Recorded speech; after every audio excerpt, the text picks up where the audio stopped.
know that there are two points of danger that this opponent could cause you, and that is crosses that are going to Musonda and to the center from where they have combination play in front of our defense. Exactly, we have done well that only one cross came as a chance when Zulu crossed for Musonda. But it was danger on this side and we have not settled ourselves. Saya adalah salah satu pengamat yang sering memuji dan mengapresiasi Shin Tae-yong dan juga para pemain dari timnas Indonesia. Tapi setelah saya nonton pertandingan semalam, saya kecewa. Kecewa artinya sedih kan, tapi saya gak marah. Buat apa saya marah juga kan? Ya saya tetap support timnas Indonesia, tapi melihat permainannya seperti itu, saya jadi khawatir.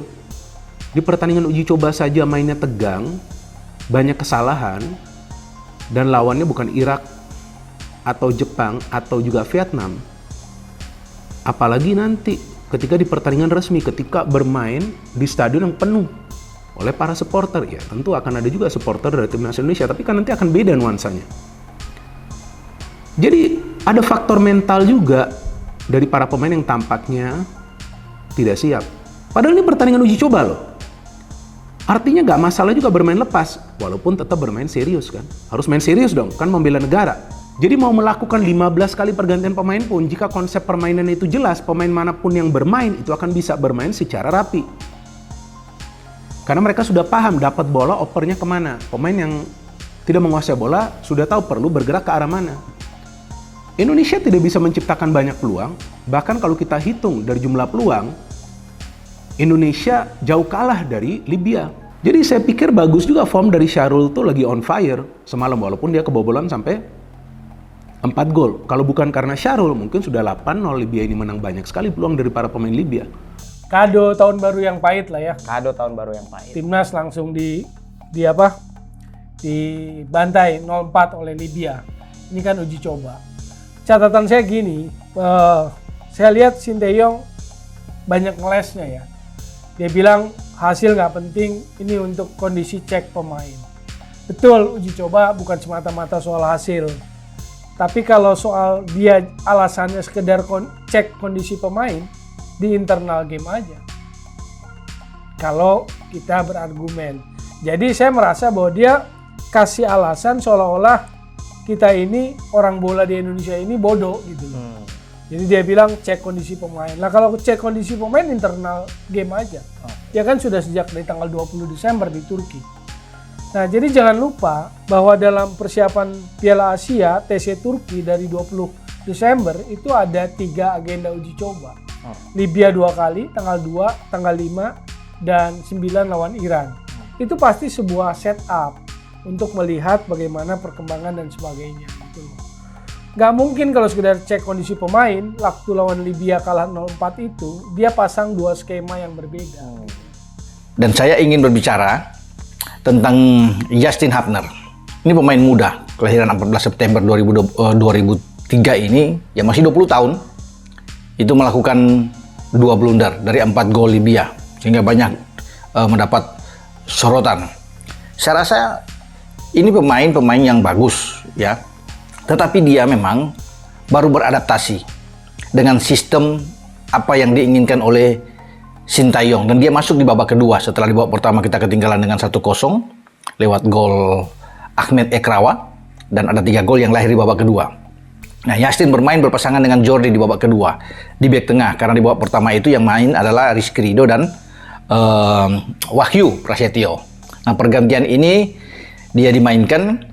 Dan akhirnya gol kedua yang diciptakan oleh Omar Koja juga adalah dianggap kesalahan dari seorang Justin, termasuk gol ketiga di menit 89 ya, yang diciptakan oleh Norodin El Gelaib, juga mampu memotong passing dari Justin Hapner dan menghasilkan gol. Karena kita tahu bersama 4 gol ini, di gol pertama yang saya sudah bilang tadi, Ahmed Ekrawa, ini pemain paling berbahaya dari Libya, dan gol keempat di masa injury time dibuat oleh pemain pengganti yang masuk ala Aldijar. Jadi saya merasa ada anggapan bahwa domestik itu pasti lebih jelek gitu. Nah ini, apalagi Bang ada kata kalimat-kalimat yang bagi saya itu diskriminasi juga. Lokal pride. Iya. Nanti anti naturalisasi. Jadi nggak sehat kitanya gitu. Jadi saya nggak mempermasalahkan soal merah, kuning, coklat. bule atau apapun. Iya. Profilingnya enggak. Karena sebetulnya timnas itu dengan apalagi dengan syarat yang cukup ketat, yang di sepak bola itu harus ada garis darahnya, clear connection lah kalau FIFA menyebutnya gitu. Berarti kan kunci terakhirnya di pelatih. Teknik, Betul. urusan teknis, urusan Betul. kualitas. Betul. As long as kualitasnya memenuhi syarat, karena kan prinsip timnas itu the best possible team kan begitu, Iya. the best possible player. Iya. Siapa yang boleh menghuni timnas? The best possible player, the best possible team gitu kan, supaya timnasnya gitu. Jadi prinsipnya ada di pelatih. Jadi buat saya sebetulnya sorotannya, ketika Anda meminta pemain naturalisasi untuk level yang lebih tinggi dalam artian Asia, maka Anda harus buktikan itu satu. Ini bicara soal profesionalisme, Bang. Anda federasi dengan pelatih yang Anda sewa gitu loh, dengan yang Anda kontrak, dan kita tunggu janjinya. Kenapa? Karena kita ingin naik level timnasnya gitu loh.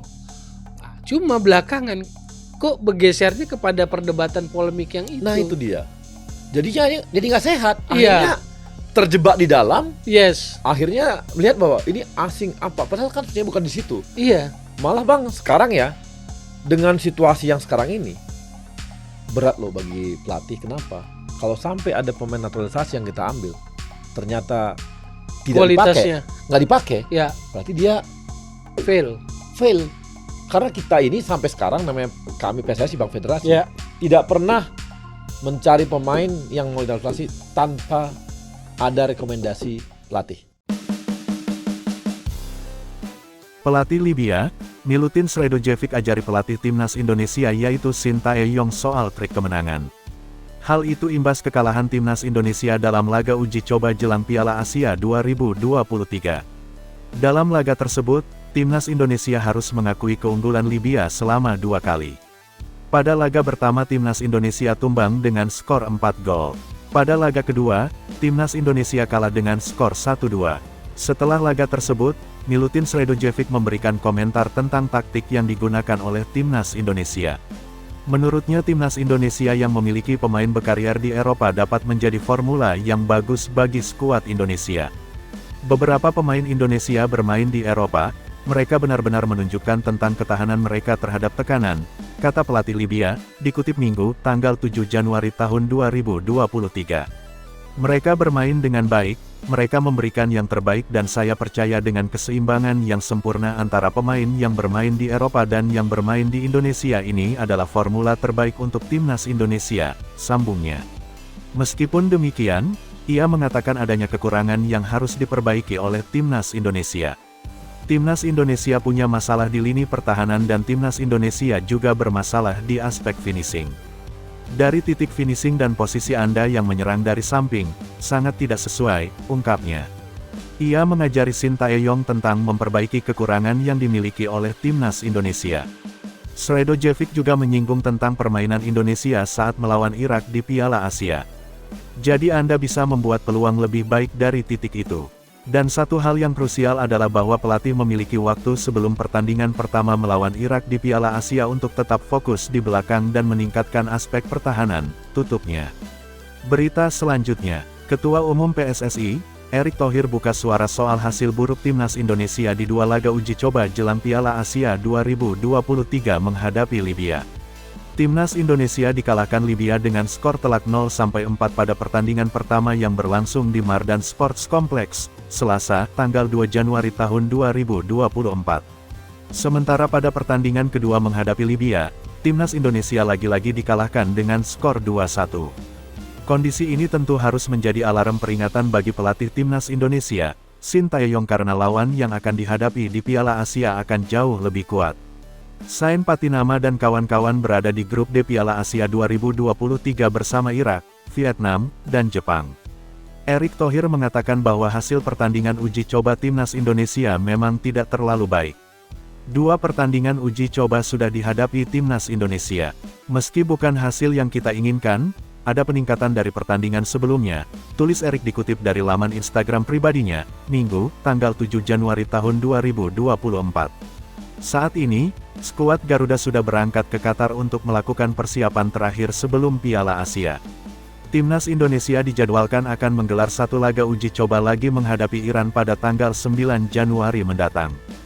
Menteri BUMN ini pun meminta kepada timnas Indonesia untuk melupakan kekalahan dari Libya dalam laga uji coba.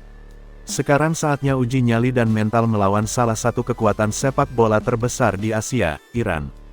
Pertandingan ini modal penting sebelum timnas menghadapi lawan-lawan kuat di Piala Asia. Kita berikan yang terbaik, katanya. Lanjut berita selanjutnya, pemain naturalisasi timnas Indonesia, Jordi Amat menegaskan ia dan rekan-rekannya bakal segera bangkit usai menelan 2 kali kekalahan di laga uji coba. Seperti yang diketahui, timnas Indonesia mengalami 2 kekalahan beruntun ketika berhadapan dengan Libya di pertandingan uji coba. Yang pertama pada tanggal 2 Januari tahun 2024, Indonesia kalah 0-4, dan yang terbaru, pada tanggal 5 Januari tahun 2024, mereka kembali kalah, namun, dengan skor tipis 1-2. Jordi Amat sendiri menilai timnas Indonesia sudah mengalami perkembangan selama menggelar pemusatan latihan, TC, di Turki. Pemain berdarah Spanyol itu bahkan mengaku sangat senang dan bangga bisa menjabat sebagai kapten di timnas Indonesia. Bukan hasil yang pantas kami dapatkan, tetapi kami berkembang, bermain untuk Indonesia sebagai kapten tim untuk pertama kali merupakan sebuah kehormatan besar, kata Jordi Amat dikutip dari Instagram pribadinya, Minggu, tanggal 7 Januari tahun 2024, jelang berlaga di ajang Piala Asia 2023. Ia mengungkap timnas Indonesia akan bangkit dan menjadi lebih kuat setelah 2 kekalahan itu, kami akan bangkit dengan lebih kuat. Pemberhentian berikutnya Qatar, tegasnya. Skuad Garuda sendiri masih memiliki 1 pertandingan uji coba lagi menghadapi Iran di Qatar. Pada Selasa, tanggal 9 Januari tahun 2024, untuk ajang Piala Asia 2023 sendiri, baru akan dimulai pada tanggal 10 Januari tanggal 12 Februari tahun 2024, dan timnas Indonesia akan menemui jalan terjal sejak babak penyisihan grup dimulai. Skuad Garuda bersama pelatih Sintayong berada di grup D bersama 3 negara kuat lainnya dan salah satunya berstatus unggulan, seperti Jepang, Irak dan Vietnam.